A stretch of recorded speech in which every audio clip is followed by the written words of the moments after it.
Today we're reviewing PAW Patrol, Dino Rescue, Pups in the Big Rumble. If we're getting a movie about Rex and a volcanic eruption, let's make sure we've reviewed the segment about that too. Also, Rex is a cutie in this title card, so let me get out of the way so we can bask in his adorableness. It was kind of weird actually that he says PAW Patrol as part of the title. That's a definite rarity for anyone to say.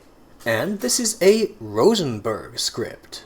It's no shock he's taken the most obvious Dino story. As we've seen with his other segments, Rosenberg's most comfortable relying on tried and true story ideas, but usually puts fresh character-based spins on them.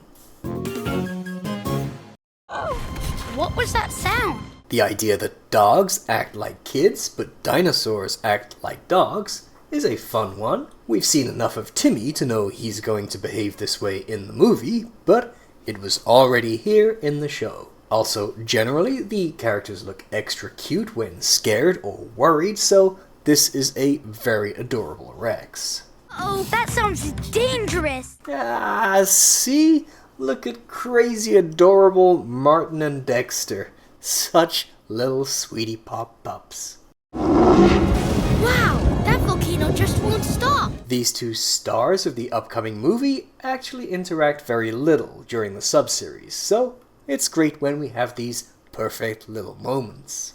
I promise, no more giggles. Uh-oh. Plenty of time in the setup for cute little character moments. Where have these adorable characters gone? And can we have them back, please? Huh? That tickles. Excellent goofy laugh from Marshall. At this point voiced by Kingsley Marshall. Chase's team wins! Good game, Pups! Sorry, that butterfly gave me the giggles. That's okay. The pups still act like sweet-natured kids at this point in Season 7. Marshall messing up and leaving it at that feels unpleasant, but him apologizing and Rubble accepting it make it a sweet moment. That's why I said Marshall should have apologized after sneezing paint all over Zuma in Pups Save a Woodland Walrus. These nuances are important for a vibe.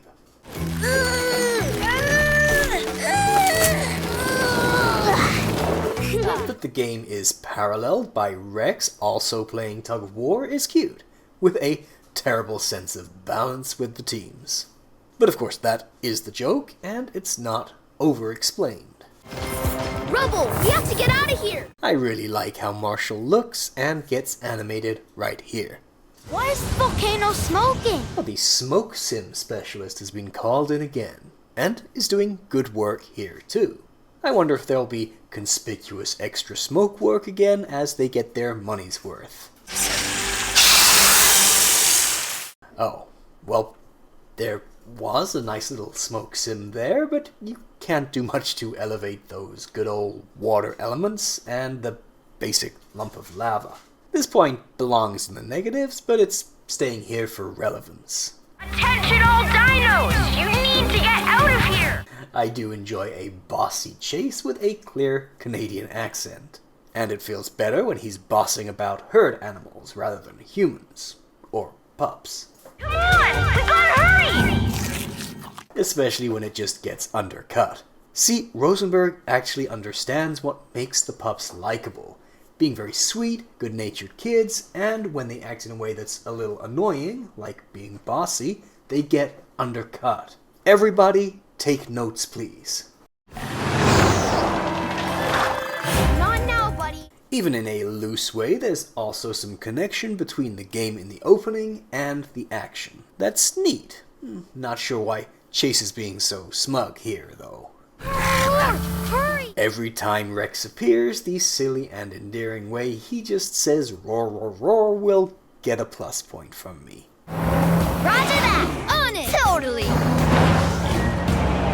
While the way the obstacle just happens to present itself exactly as they're approaching is super awkward, that this neatly ensures all the pups get lines and rolls is nice, and something I don't really understand the current aversion to. For context, in Season 13, it's become a new staple for one or two pups to get 0 speaking lines, or just ones they can pull from any episode, and 0 role to play. Yes, we did it! While Rubble actually being able to dig it and get out of it is pretty absurd, at least this trench actually looks like it would control the flow of lava. It's a pretty common thing to look super dumb in animation. And my calculations work. The lava's following the trench into the canyon. Where exactly does the canyon go?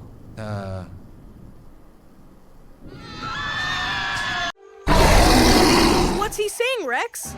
You don't want to know. No, I really do. The idea that Rex is hearing the most cancelable abuse in a language nobody else can understand is weirdly hilarious.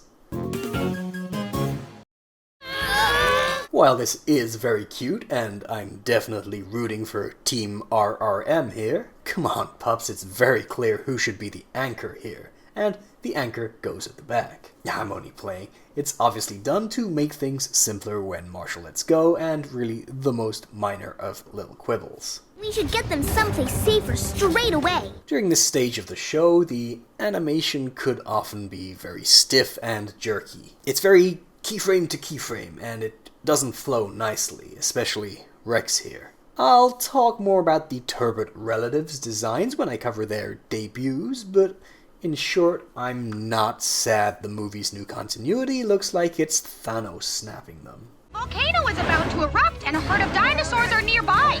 They need to be moved quickly. While obviously the story has to happen, really these wardens should be equipped to deal with this without outside help. Plus, it's cartoon dinosaur world.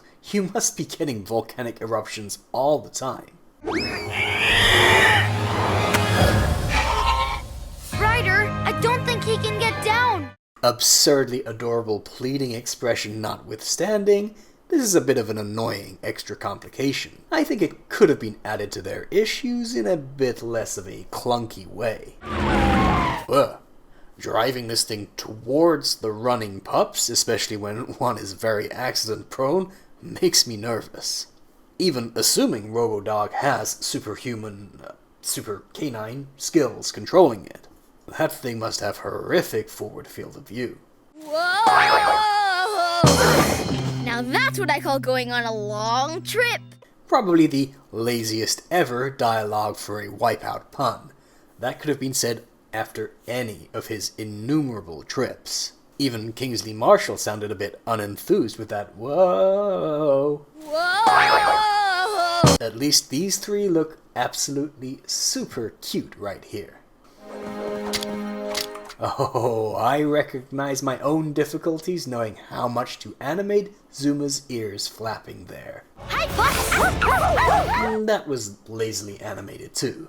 I know they're in their run cycles, but you could at least have them turn their heads. It looked like they were just totally blanking poor Rex.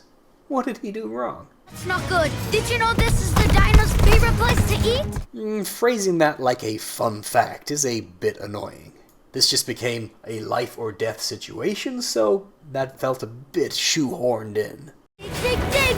I've got this! Ryder, that is one terribly designed attachment. In a grim parallel universe, they all died because Ryder wanted Rubble's rig to look like it has a Triceratops beak. That's not the volcano. It's a T-Rex in trouble. While visually it's very pleasing, I don't think this moment works that well as a comprehensible story element. That Marshall thinks the T-Rex roars are the sounds of volcanic eruption both seems unlikely and isn't presented super clearly. Plus, yeah, there's no clear need to rescue that T-Rex. Let's use him like a launching ramp and grab some really big air.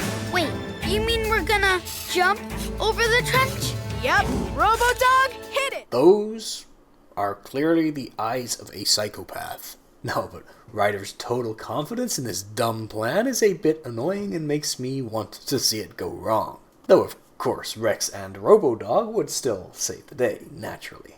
We're gonna need something really big to save him. Yeah, it really does look like it can just safely walk off. Oh, by the way, nice little heat haze distortion in this shot from Smoke Sim Dude. Nice work. though it's probably subtle to the point almost nobody will even notice. Well, sometimes in VFX that's the aim, right? But it can go over it! And this was a bit awkwardly done. Ryder clearly knew what he was planning for Rubble to do when he asked him to come along, so acting like he just came up with the bright idea here is a bit jarring. Hey, you could make a toy with an inflatable dino component from this. The old chestnut of volcanoes erupting is, yes, a very, very old staple of dinosaur fiction. Yes, much older than Jurassic Park movies.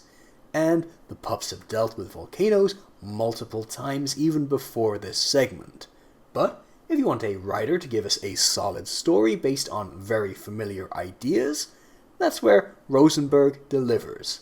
This was very by the numbers, and the last part of the rescue came across pretty tacked on and unnecessary, but this was super solid PAW Patrol with little of substance to dislike and lots to enjoy, including cuteness, a focus on pups, and character moments. Overall, 7.5 out of 10. Tried and true elements executed just fine. Not a high flyer since there was nothing very exciting and it felt lazy by the end, but plenty of good points too. Alright, this does of course assume we've just all accepted the basic premise that the small town rescue pups of the early seasons are now mingling with dinosaurs and then dragons, merpups, aliens, and all the rest of it.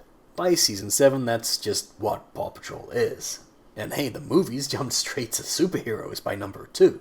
Anyway, why not click here to see another review of an episode penned by Rosenberg, in which you'll probably see the exact same strengths and weaknesses. Or why not click here to see my video on why it's just a little bit annoying when people see a trope from very old dinosaur stories and say, oh well, that's just ripped off from Jurassic Park. Jurassic World Fallen Kingdom really isn't the place that volcanic eruptions and dinosaurs got brought together. Alright, that's all for today. See you guys again next time.